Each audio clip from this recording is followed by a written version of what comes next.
I did end up having to swim. Water must have got in through the charging ports. So at that point, I was just like, I can't swim with a hoodie on and my trainers on. And it impeded my ability to swim fast, thinking, hang on a minute, this might be getting a bit dangerous. Right, hello, welcome to another video. So this is going to be a little bit different because I can't show any footage, so I just have to record like an account of what happened. But I just want to share my experience or lack of experience, just to update you on what's going on, because obviously I'm going to be dropping videos on the channel to do with me doing bits and pieces on the boat. So I'm just doing this video to get it out there, because people obviously that are interested in sailing and stuff might see this and be in certain Facebook groups or just different groups in different places and just know people, and somebody might spot my dinghy, so it might be found. So I will do a YouTube short and put a link in the description of this video. So if you do want to share it, share the short, do you know what I mean? Which would be a little bit more to the point, and then have some just the pictures in. So I'm going to put timestamps in the video. So if you would just want to skip this part of looking at the pictures of the dinghy, the distinguishing features, just go ahead and skip to the content, and then I will tell you about my traumatic experience. So here's a few pictures of it, of what I have. I don't think I've ever just videoed my dinghy.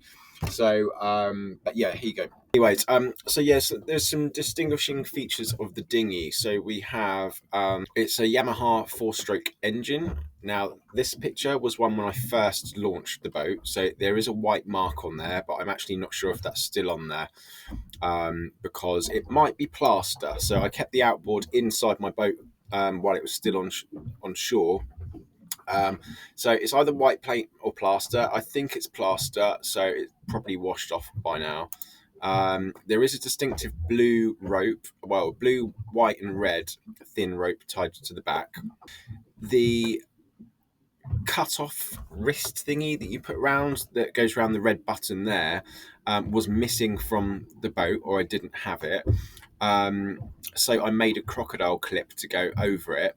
On the back, if you can see in the middle, there was a clip missing or broken off from the engine cover that goes on top.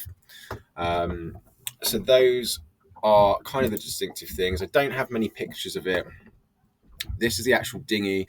So the latest amendment was, if you see the ropes down each of the side of the dinghy, well, there's ropes at either side, and then I had lashed across the middle at this cream rope that you might be able to see down the bottom.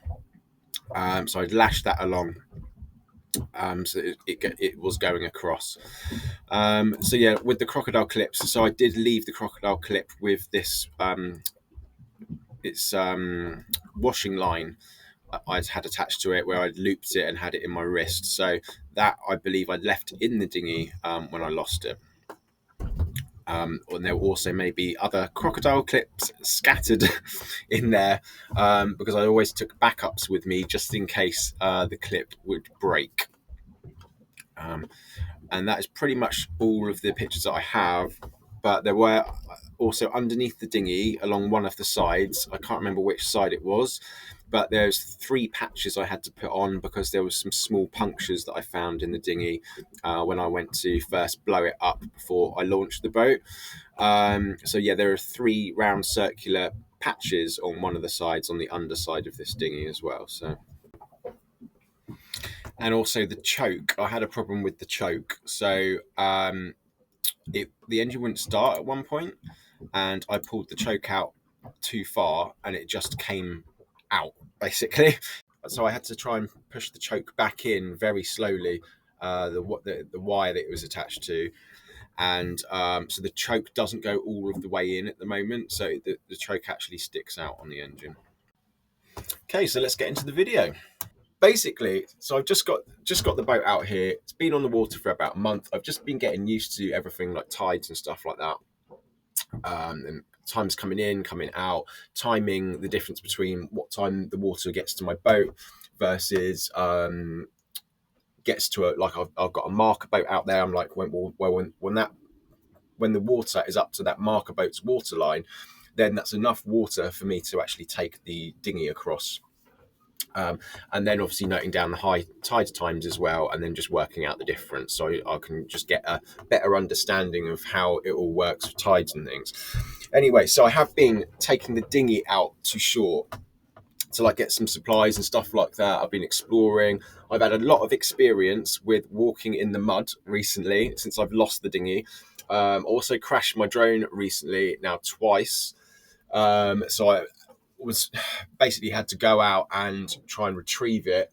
And I think a lot of some of the footage was on my phone. And when I lost the dinghy the other day, my phone was in a waterproof bag, one of these that you're supposed to roll over 3 times and then clip. And I can tell you, I did end up having to swim. This was over my shoulder and I was swimming like this. So it may have got submerged, and I don't know if I was swimming, something happened. But anyway, it doesn't work. So yeah, I don't know. It doesn't work. It got absolutely soaked. It's good at retaining water once the water's in there. So my phone was completely, absolutely soaked. So water must have got in through the charging ports and stuff like that. Also, it was behind the camera lenses. It's absolutely mullered. So I've just had to buy a new phone. Let's get started with what happened. So I decided as the tide was coming in, and we're coming into spring tides now, or we were at the time. And so again, like I said, I'm still not used to the speed of the tides coming in at different tide times and stuff like that. And this was the spring tides, like high tides. And so it came in a lot faster than expected. So what I did is I motored the dinghy out to the shoreline and then dragged it up onto the shore. Now, I had gone and done this on several occasions before, but again, a mixture of tides. So once when the tide was going out, which was fine. And then I think this was the first time that and once at high tide, and then once as the tide was coming in. And this may have been the first time that I decided to try and bring the dinghy and land it on the shore as the tides was coming in. But I was just nipping to the petrol station, and the petrol station, it 5 minutes, 5 minutes round trip, there and back, done. So basically by the shoreline, petrol station's right next to it. So I pulled the dinghy up onto the shoreline, went to the petrol station, got what I needed to get, and then as I'm coming back, you have to walk over this embankment down a hill, and I looked onto the shoreline. I couldn't see my boat, and the tide had come in quite high and quite far. So anyway, I looked out to sea, and it had started drifting. The tide had obviously brought it up. So even though the tide was coming in, the wind was blowing in the opposite direction, and the wind was obviously stronger, pushing the dinghy out than the tide bringing it in. So I had my life jacket on at the time, and I haven't got much experience with life jackets, or zero, or them inflating, or swimming with them, or anything like that. So anyway, I kept my life jacket on. I decided to wade out into. So I had like a hoodie on, trainers, this bag obviously with me, and the life jacket on. So I decided to try and swim out or wade into the sea, and then I had to start swimming at a certain point to go and get the dinghy. So at that point, I was just like, I can't swim with a hoodie on and my trainers on. So I took my hoodie off and just had to throw it in the water, and also my trainers, and just leave them to float away. Because I didn't have time to go back to the shore, because I was just like, that dinghy's getting blown out further. I just need to just go for it, basically. Otherwise, I'm going to lose it. So started swimming, and I was in shorts as well. So started swimming out to the dinghy, and at a certain point, the life jacket auto inflated, and it was quite big and bulky, and it impeded my ability to swim fast. So looking back on it afterwards, I probably could have swum to the dinghy and got hold of it if the life jacket hadn't inflated. But again, I haven't swam in years. And so after this experience has happened, this is something that I need to do. I'm going to have to go swimming more often, let's say more often, or just literally go swimming to try and build my strength up, or whatever, just get used to it. But I was pretty strong in the water. But again, because I hadn't swam for years, I wasn't comfortable in my environment and body, and swimming in the sea and all of that stuff, and then with the life jacket inflated.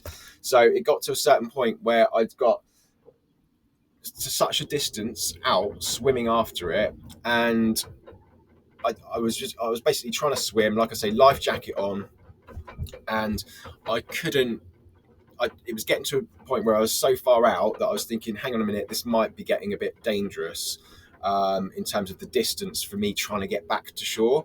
So I decided to let the dinghy float away and try and make my way back to shore. So yeah, with the life jacket on, was swimming back to shore, and I had so much adrenaline going through me. But there was a certain point where I was getting absolutely knackered, and I felt like my body cannot move anymore, because I was just all of my muscles were obviously exhausted. The energy had pretty much all gone. So I had one last, when I thought about that, I had one last burst of adrenaline or energy and pushed to shore. And yeah, at a certain point, my foot touched the bottom. And we're talking maybe 300 meters out from the actual shoreline. So then I had to wade through water, walking through the water. And I was doing this at speed, or as fast as I could. And even my legs at one point going through that distance were running out of energy, but at least I could touch the mud or the bottom. So anyway, managed to get back onto shore, absolutely soaking wet. This is 11 o'clock in the evening. So it was a bit cold, and then I had to walk round all the way round back to the marina, and yeah, with bare feet and just absolutely soaking wet. So I got to the marina, and I saw Derek was here with his van, and shout out to Derek. He was such a legend. So I shouted to Derek, kind of briefly explained what happened, and he was just like, get in the van now, because it was warm in there, and he had duvets in there and stuff like that. So he like literally, he was just like, there's a fresh set of clothes, there's a towel, get changed. And then so he got out the van and stuff like that, and so I got changed and things like that. And he was just like, came back in and then lifted up his duvet. He's got about 3 in there, 4. And he was just like, get underneath there and get warm. And so he basically like looks after me. When I was in his van, even though it was warm in there, and I changed my clothes and stuff, that's when the adrenaline, when I started to relax, just depleted and went to nothing. And I just started shivering, and I was just suddenly became really, really cold. So I don't think I realised at the time when I was swimming in the water after the dinghy and then back to the beach, I didn't realise how cold it was, or how cold the water was, because I just had adrenaline kicking through me. So yeah, at that point when I was just chilled in Derek's van is when I just started to like, and I think looking back, like almost go into kind of like shock or something. Do you know what I mean? Anyway, so someone called the Coast Guard, because Derek did have numbers of some people, and he called a guy which had access to the radio, and they radioed in the Coast Guard, because obviously if someone spots a dinghy with nobody in it, there might be search and rescue coming out to try and actually locate a body or the person that's fallen out of the dinghy. So Coast Guard needed to be notified just to say that the dinghy's floated away, I'm okay, and then they gave like a description of it or whatever. And then the next day I phoned through and gave them my contact number and my details, um, just in case somebody does find the dinghy. It was a bit of an ordeal. Anyway, Derek went and told me to go and have a warm shower, gave me a towel and that. Um, so I did, and so he looked after me. And then he said he did offer me to just sleep in his van, but I had my car here, so I was just like, "No, it's all right, Derek." And at that time, I think even though he looked after me so much, I just needed like some time alone just to be on my own, because I don't know, different people probably react in different circumstances. Um, so yeah, so I got into the car, drove to the shower block where the toilets are and stuff, so I could just like go to the toilet if I needed to during the night and stuff. And I left my engine running all night with the heating on. And Derek could give me a blanket to take with me as well. And luckily, I've got a heated seat, so I had the blanket over the top of me, heated seat underneath, and it was quite warm. It did take a little while for the car to warm up, but once it got to a temperature, it was all right for the night. I just couldn't sleep well though because of what had happened, and I've got a two-seater car as well, so it's not ideal if you want to sleep in there. I was trying all different positions over the two seats and stuff, and I just couldn't get comfortable. So after pretty much zero sleep that night in my car, I had no idea what the time was at any point, because obviously I didn't have my phone. That my actual clock in my car isn't wasn't at the right time. Yeah, I had no idea what the time was, and so I just decided I didn't know what to do. I will go to the McDonald's drive-through and just wait there until it opens, and then buy some food in the morning. Double sausage and egg McMuffin with a Coke. So I got two of those for me, because I was so hungry after all of that going on, and then I got one for Derek as well. I think I was sitting around in the McDonald's car park waiting for it to open for over an hour and a half. I think maybe 2 hours. I think they open at 7, so it must have just been really early when I went over. Anyway, so got that, came back, and then the tide was out.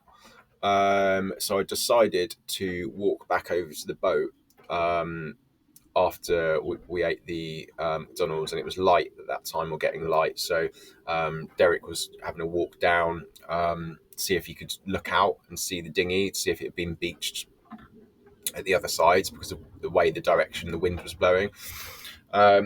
So here is a little map of Google Maps. This is where the dinghy, this is where I kind of beached it, and this is the direction and path it was. The wind was blowing at the time, so it could have got beached on one of those shores. But the problem is, the next day, it's fine because we had the high tide coming in, and then I lost the dinghy and it got washed out, and then the tide would have gone down.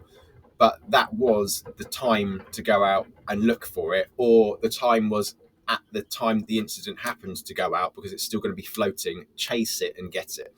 But obviously that wasn't an option, didn't happen. And then so the other opportunity was when the tide was out, if it had got beached, which it may well have got beached, go and have a look for it then. But by the time I was completely like I was in shock for a certain amount of time. I hadn't had any sleep, so I decided to actually just try and get some sleep.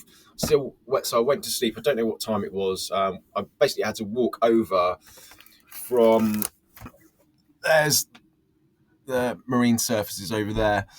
I'd never walked that in. I'd never walked that route before. I'd always walked over to the other side, because I generally take my dinghy over there and tie it up against Derek's boat. So basically, I didn't have any boots. I had just trainers, and I've experienced walking in this mud before. There's no way you could walk with your trainers in this mud. They'd be completely submerged, because the mud goes up to maybe your calf at some points, some deep points. And so I had to walk barefoot through the mud from the shoreline to my boat.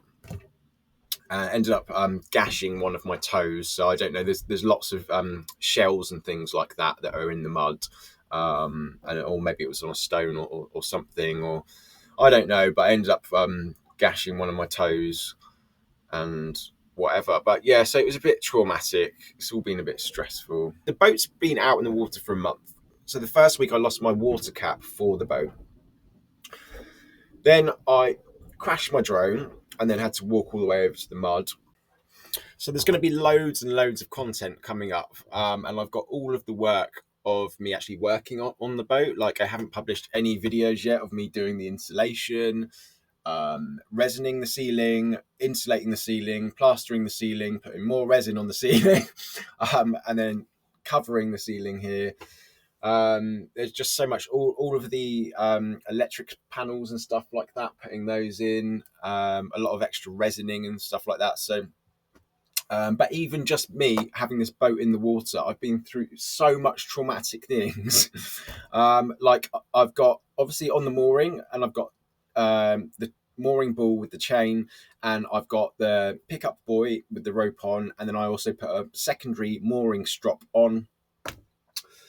One day I go out and walk out into the mud, check the boat, one of the mooring strops has come off. So there's been, and then this is me not used to being in an environment like this, and it's quite scary. So there's been so much happen. So maybe if you want to see any of that, consider subscribing. You can always unsubscribe later on. But anyway, thanks for watching.